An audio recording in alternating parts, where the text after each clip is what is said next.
Packing an order for Miss Nicx. Studio vlog. Jiuv Myers. Hi everyone! Welcome back to my YouTube channel! Today, samahan niyo ako mag-pack ng orders. Nag-order si Miss Nicx ng 20 pieces na mini bow. For 45 pesos, may 10 pieces per pack na mini bow. At ito lahat ang napili niyang mga design. Nagtagan ko na rin ng 2 piraso para pang freebies. Tara, simulan na natin balutin. I-ready ang in-order na ribbon at mga sticker ribbon na ilalagay. Kumuha ng clear plastic para dyan ilagay ang mga in-order na ribbon. Ilagay na natin ang mga ribbon sa plastic. Lahat nga pala ng ribbon ay handmade. If gusto niyo malaman paano gawin ang mini bow, click mo lang itong nasa taas para makita mo na ang tutorial ng paggawa ng mini bow. Siguruhin na tama ang quantity ng mga ribbon. Iniwalay ko ang 2 ribbon para malaman na ito ay yung freebies.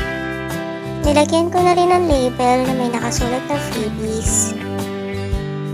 Isama ang freebies sa in-order ng mga ribbon. Kumuha ng thank you card at ilagay ang pangalan ng umorder.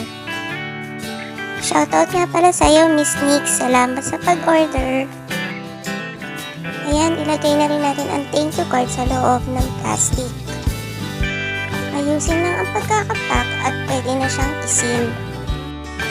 If hindi ka pa nakasubscribe sa channel ko, i-click mo na ang subscribe at bell button para mas updated ka sa mga bagong video.